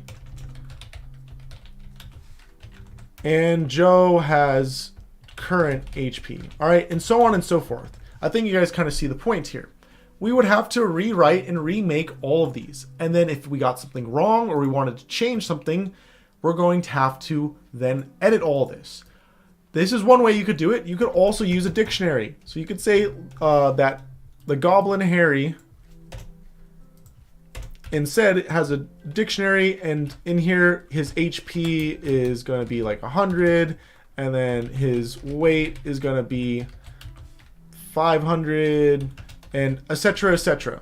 This is also a way you can do it. But again, you're going to have to redo all of this again for the shopkeeper. Lots of code. It's not dry. It's not dry at all. And if we have to make changes to the default value, then we're going to have to do a lot of that by hand. This is where classes, our blueprint, comes very, very handy, because we're writing things once and it works everywhere, potentially for everything. All right. It's very, very useful in that case. All right. It's very, very useful. Any questions so far? Any questions so far?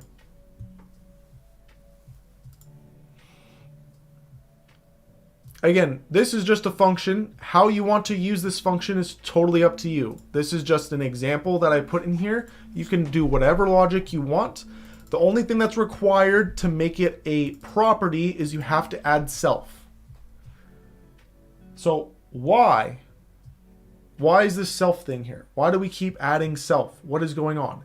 Self is referring to itself, the unique instantiated variable, the unique instantiated object. All right. Self is what's referring to these variables themselves, right? These uniquely defined variables that are completely independent from each other. Self refers to that. Whenever you do a dot here, that's basically a special way of saying self. So that's why here, even though self is a required argument, we don't have self being passed in or doing anything with it here. It doesn't even show up when we look at the definition right here. when we hover over. That's because it's being automatically done and resolved for us by doing the period. The period is going to be resolving self for you automatically because it's looking at the goblin variable itself. All right? It's all of the current data that's on itself at that point in time. All right? Any questions on that?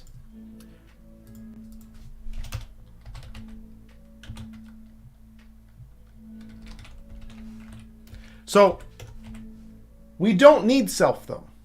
If we make another variable here, and let's just make this one print hello, we don't need self, right? It's not required to have it. So if we, for example, want to print, I'm going to comment these ones out.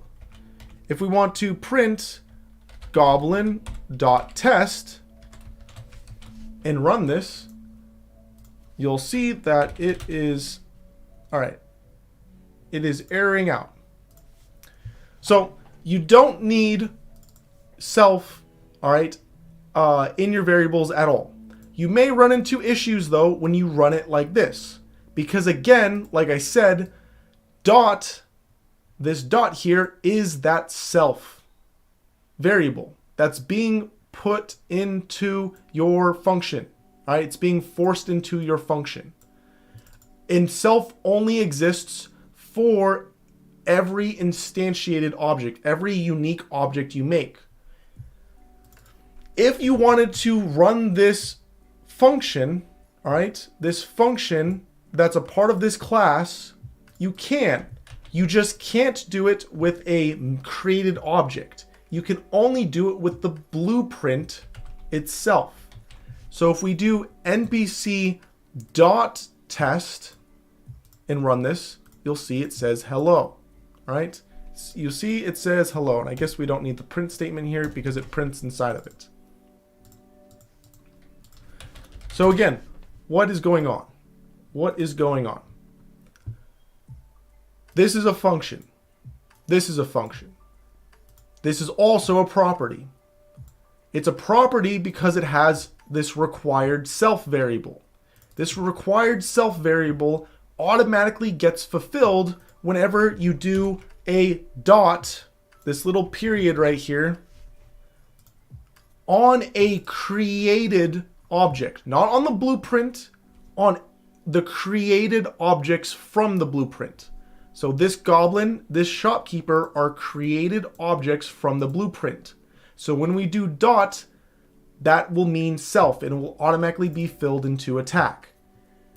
No matter what, it will always force it to be filled in. When we don't have self in here, we can do that. When we don't have it, you can no longer run it on made or created objects. You can only run it on the blueprint itself because the blueprint will not pass self into test. All right, it will not pass self into test because self only exists on objects that are created. So when we run this, it works just fine and we get hello to print out. The only thing we lose is this is the blueprint. All right, this is a blueprint. The blueprint doesn't have properties. All right, it's not anything that exists itself. All right, it's not a created item. It's a blueprint. A blueprint doesn't have, for example, if it's a blueprint for a house, a blueprint doesn't have a red door. It might have instructions that say you need to make a red door on the house when you build it, but it doesn't have a red door itself. Same thing here. Test is a part of the blueprint. It doesn't have any of these things. All right. So if you try to say self.height right here, or maybe we want to print self.height, self.height. If we want to print self.height, that will not work and we'll get an error. It will say self is not defined. That's because this is the blueprint. This is not the individual object itself. All right. Any questions on that?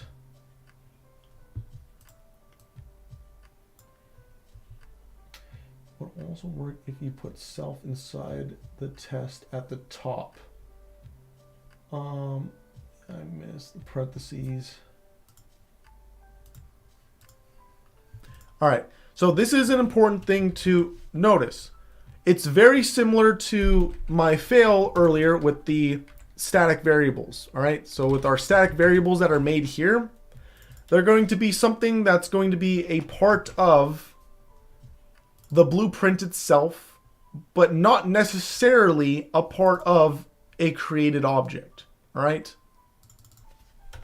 This can be useful for a multitude of reasons, especially if you want to make a library that doesn't require you to instantiate an entire object, aka create an entire object. You're going to start hearing me use the word instantiate. When I say that, that means create. It means create one, right? Self is the blueprint, is what you're saying? No. Self is the created object. All right? Self is the created object. Self is a special variable for created objects only, not for the blueprint. All right? It does not work. So when we, again, with this test here, we do not have self inside of test. So when we run this, you're going to get a error printing out, because a blueprint, this is only for usage on the blueprint itself. A blueprint does not have, it's not a created object. It's only a blueprint, all right? It's only a class. So we cannot access anything with the selves. You guys have done this before, right? You guys have done this before. For example, let me just change that real quick. For example, if we go over to, I don't know, some of our code, for example, let's look at random. So, for example, we import random, right? If we do random dot, we can do stuff like rand range, right? Rand range. In here, we can give it a range of 1 through 5. This is going to output a number that's between 1 and 5. This is effectively our class. And this is a function that's a part of the class, a part of the blueprint, but it's not a part of any object. All right, it's not a part of any object. So this is just a very nice, convenient function we can run in order to get 1 through 5. How do you know if it's an object or not? All right, how do you know if it's an object or not? Remember, you must manufacture an object. We are not manufacturing an object here. We have nothing that says like my new object equals random like this. And then we're not doing something like this. This would be an object because we're manufacturing it. We're not manufacturing an object. We're just using this function straight out of the gate. All right. Same thing like down here. We're just using this function straight up. All right. It's not associated with any type of object. Think of it kind of like a blueprint itself. It's a piece of paper. You could roll it up. You could store it somewhere. You could rip it up. You know, you can do things to the blueprint. All right. That's what this is. This is something that you can do with the blueprint itself. These are things you can do with the created item. All right. I'm going to write that here. Things, what do you call it? Methods are stuff you can do with the created item. Function is for doing stuff with the blueprint class. Well, I guess I should do it the other way around. With the class blueprint, right? Very important for you guys to know, all right? Because you will see both and you will have needs for both of them, all right? For making both of these. Just know, one's for just the created items. These ones without self are just for doing stuff with the blueprint itself, with the class itself, right? Does that make sense so far? How, on a scale 1 to 10, how confused are we right now? All right. Scale 1 to 10, how confused are we right now?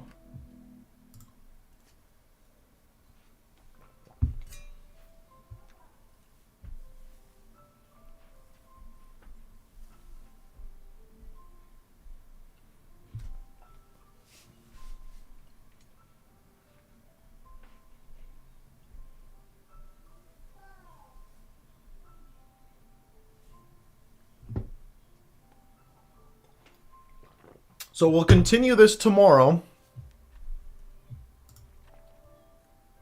We'll continue this tomorrow. Go and I'm waiting for your responses. I'm waiting for those responses.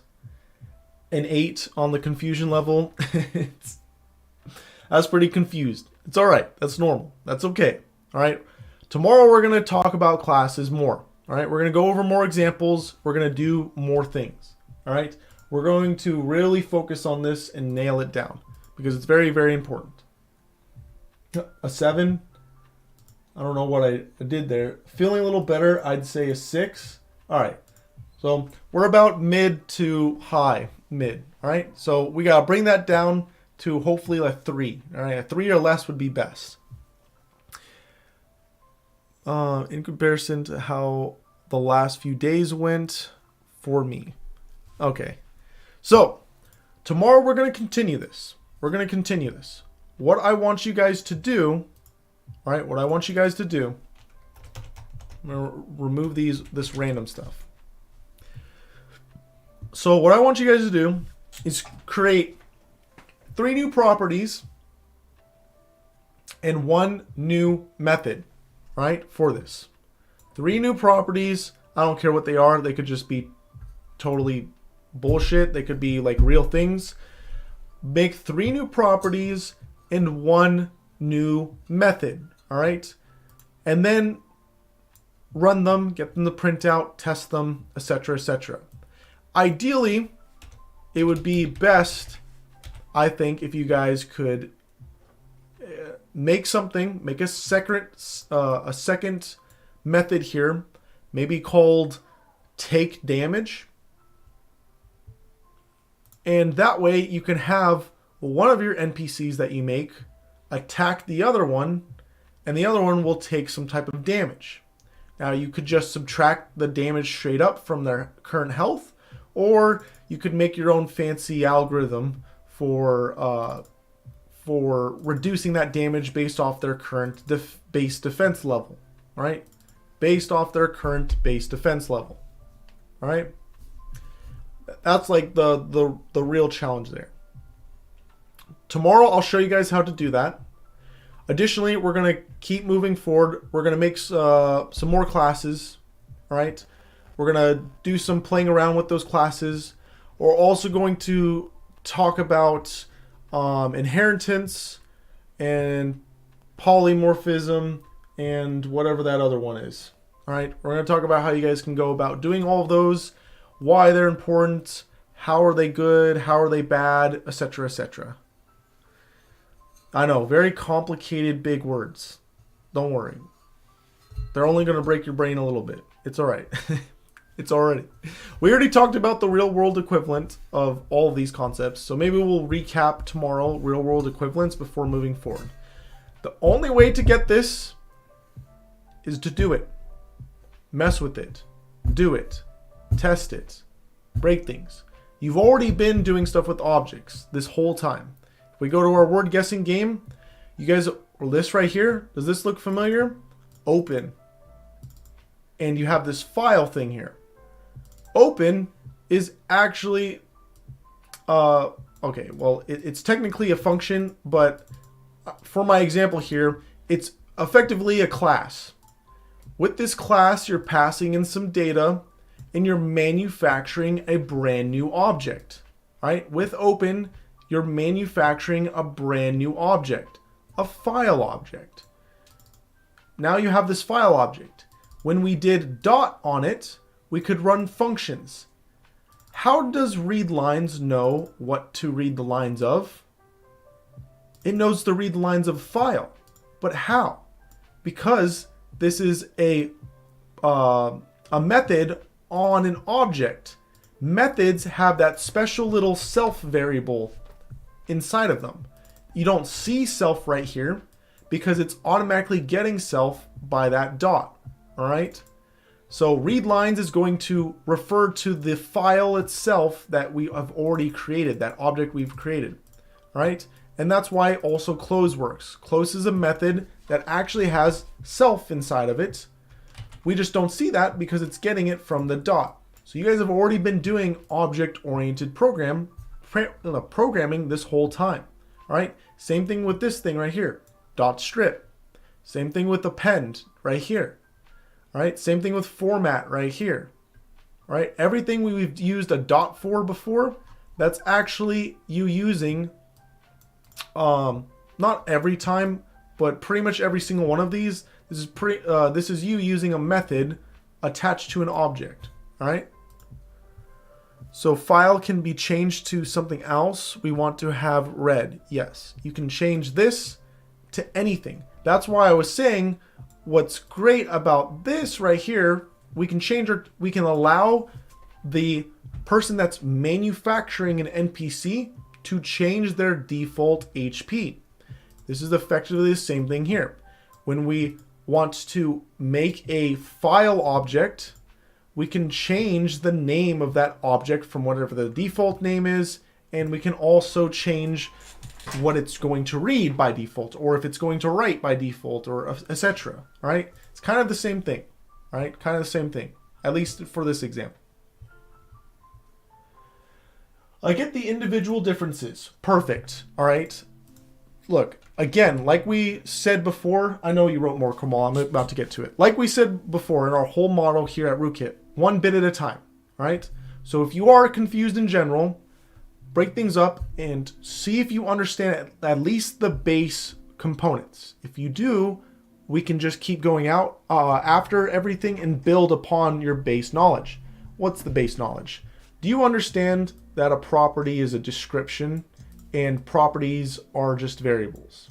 Do you understand this? Like specifically like this. Do you understand that this is just a variable? Self means that it's going to be a part of the object that gets created, and this is going to be the value in it. All right? Do you understand that a method is going to be just like a function, aka an action? Do you understand that? Maybe you don't quite feel confident enough to make a bunch of these yourselves. That's why we're telling you to make one by yourself. But you kind of understand this is some type of action you can take. Do you understand that the blueprint is a class? All right? It's a separate thing compared to manufactured objects. All right? And objects are going to be what we end up storing in our variables here. All right? So we got a new variable, NPC. We're manufacturing a new object. This is an object. This is the blueprint. Do you understand those base things? If you understand those base things, start with those. Start just with the terminology. All right? If you understand those, we can get through the rest. Right? We can get through the rest. We can get through polymorphism and the rest of those crazy things very easily. All right? I'm just confused on how they apply and the differentiate between NPC and self. All right? We're going to have lots more practice. Now, it's totally up to you guys. Tell us in the 100 Days of Rootkit whether you guys want us to continue with the game examples, or if you want more of like a typical like corporal like tool you would make on the job. Because I personally prefer games because games are fun. But if you guys want to see more like practical, like what you would use if you were programming at a normal corporation, we can also show those examples, right?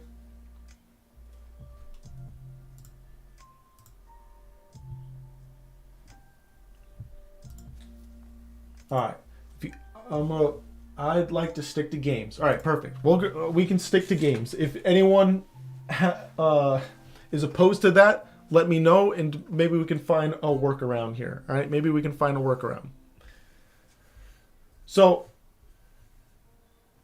again, tomorrow, go in and ask any last minute questions. I'm stalling for for a little bit extra time if you guys have questions. But again, recapping, tomorrow we're going to continue talking about classes.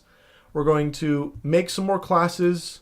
All right, we're going to show how they can interact with each other. Oh, you guys want to see Biden? All right. Maybe if there's time towards the end of the course, we can do more corporate stuff. Yep, we can totally do that towards the end of the course. All right, so let me pull up my boy Biden here. Here it is. Welcome back to the 100 Days of Rootkit stream. Over the next 45 days, we will continue embarking on our journey through the world of computer programming, exploring all of its complexities, nuances, and opportunities. Our goal is to equip you with the knowledge and skills necessary to obtain Rootkit's ComSci certificate and become an expert programmer. So get ready to embark on an incredible learning experience that will take you from novice to master. Welcome back to the 100. Pretty awesome, right? Whole endorsement by Biden himself. Look at that. Aren't we so cool?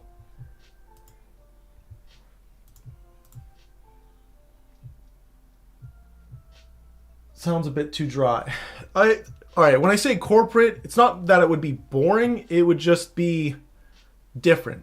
For example, like, where's his face? I don't have no face stuff for him. The corporate stuff would be stuff like reading files, processing the data, like automation of your daily tasks at work. You guys have jobs, right? Most of you guys.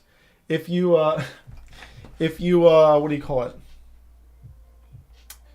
At work, do you do anything that's boring and redundant? Like you do the same thing over and over again. Well, then you could use programming in classes to potentially solve that issue for you automatically. That's boring.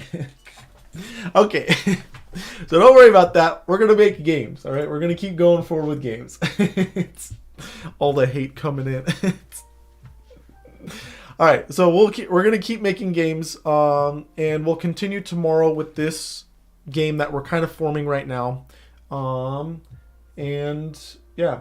All right, so I don't see any other questions coming in, and that's all I got for you guys today. So remember, challenge, make some more properties, make a new method. Ideally, try to make a method called take damage, all right? And then have it so one of your NPCs attacks the other one, and it takes some damage, all right? Have it so one of your NPCs attacks the other one, and the other one will take damage. All right. All right. I'll see you guys on the next one.